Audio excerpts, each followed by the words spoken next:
নমস্কার বন্ধুরা, welcome to my channel. Biryani খেতে কে নাই ভালোবাসে বলুন?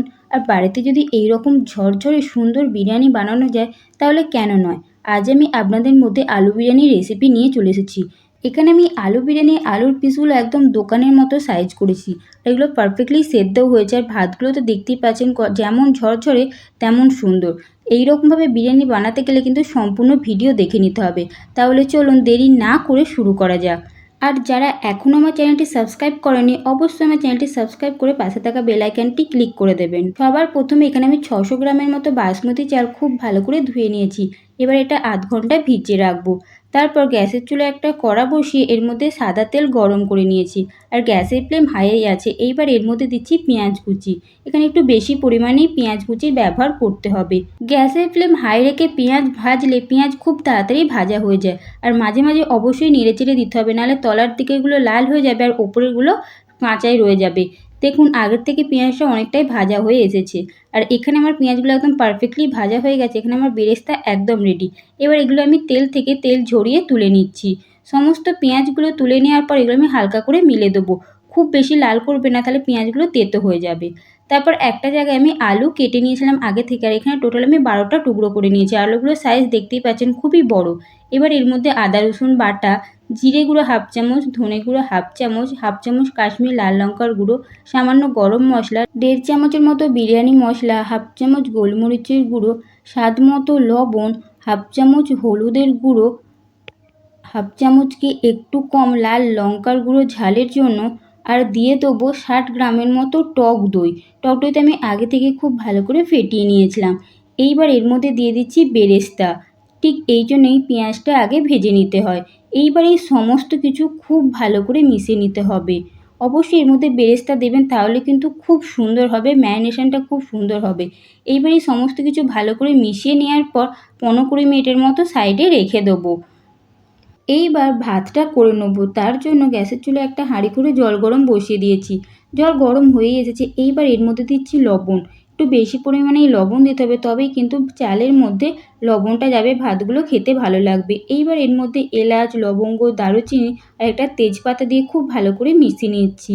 আর জলটা আমার আগের থেকে অনেকটা বেশি গরম হয়ে গেছে। হালকা ফুটে আসতেই আমি এর মধ্যে চালগুলো দিয়ে দিয়েছি। চাল তোলার পর অবশ্যই একটা চামচের সাহায্যে এভাবে একটু মিশিয়ে নেবেন, তাহলে চাল তলায় দলা পেকে যাবে না। এইবার ভাত হবার অপেক্ষা। ভাত এখানে প্রায় আমার হয়েই এসেছে। ভাত প্রায় 80% মতো কুক করতে হবে। এবার আমি গ্যাসের ফ্লেম বন্ধ করে ফ্যান ঝরিয়ে নেবো। এইবার গ্যাসের চুলায় আবারও কড়া বসিয়ে নিয়েছি, আর কড়ার মধ্যে পেঁয়াজ ভাজা সেই তেলটাই ব্যবহার করেছি। এবার এর মধ্যে দিয়ে দিচ্ছি ম্যারিনেট করে রাখা আলু ও মশলা। দেওয়ার পরে এই সমস্ত কিছু খুব ভালো করে কিছুক্ষণ নেড়ে চেড়ে নেবো। আর গ্যাসের ফ্লেম এখন হাইতেই আছে। হাই ফ্লেমে কিছুক্ষণ নাড়াচাড়া করলে মশলাটা একটু কষিয়ে আসবে। খুব ভালো করে কিছুক্ষণ কষিয়ে নেওয়ার পর এটা থেকে দেখবেন হালকা একটু তেল ছেড়ে এসেছে। তখন এর মধ্যে দিয়ে দিতে হবে জল। যেহেতু এখানে আমি আলুগুলো একটু বড় করে কেটেছি, তাই একটু বেশি পরিমাণেই জলের ব্যবহার করব, নাহলে আলুগুলো এখানে সেদ্ধ হবে না। এখানে জলের পরিমাণ সম্পূর্ণ ডিপেন্ড করবে আলুর সাইজের উপর। এখানে আমি আলুর সাইজ একটু বড় রেখেছিলাম, তাই একটু বেশি পরিমাণে জল ব্যবহার করেছি।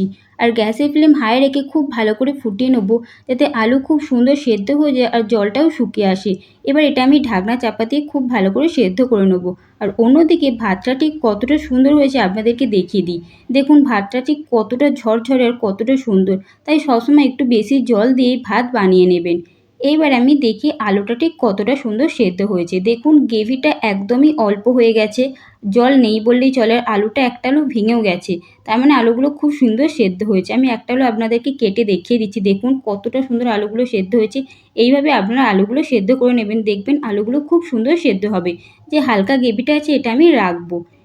ভাত রেডি, আলু রেডি। এইবার আমি বিরিয়ানির জন্য লেয়ারিং করব। তার জন্য একটা বাটিতে 5-6 চামচের মতো নিয়েছি ঘি। তার মধ্যে 2-3 ফোঁটা মিঠা আতর, সামান্য কেওড়া ওয়াটার, সামান্য রোজ ওয়াটার দিয়ে খুব ভালো করে মিশিয়ে নিচ্ছি। বিরিয়ানির লেয়ারিং করার জন্য এখানে আমি একটা ছোট ডেকচির ব্যবহার করছি, যার তলায় আমি একটা অয়েল ব্রাশের সাহায্যে ঘি বুলিয়ে নিচ্ছি। আপনারা চাইলে তেলও লাগিয়ে নিতে পারেন। অবশ্যই কিন্তু এটা করবেন, সেটা আপনারা হাঁড়িরই ব্যবহার করবেন বা কোনো ছোট পাত্রের। এইভাবে ঘি বুলিয়ে নেওয়ার পর যেই বাটিটাই করে আমি ঘি নিয়েছিলাম, তার মধ্যে কালারের জন্য আমি কামধুনুর পাউডার ব্যবহার করছি। আপনারা চাইলে যে কোনো ফুড কালার ব্যবহার করতে পারেন, তবে লাল অরেঞ্জটাই ব্যবহার করবেন, অন্য কোনো ফুড কালার ব্যবহার করবেন না। এইবার আমি লেয়ারটা করব, তার জন্য তলাতে প্রথমে ভাত ছড়িয়ে দিচ্ছি। ঠিক এইভাবে ভাতগুলোকে ছড়িয়ে দিতে হবে। খুব ভালো করে ভাতগুলো ছড়িয়ে দেওয়ার পর আমি দিয়ে দিচ্ছি আলু।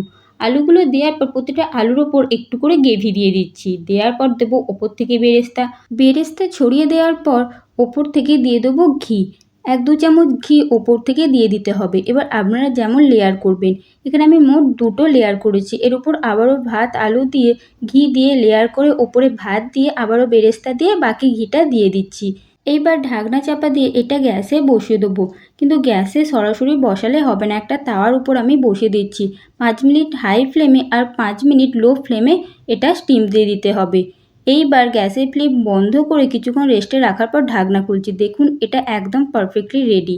তাহলে বন্ধুরা আপনারা তো দেখতেই পেলেন কত সহজে ও সুন্দরভাবে এখানে আলুর বিরিয়ানি তৈরি হয়ে গেল।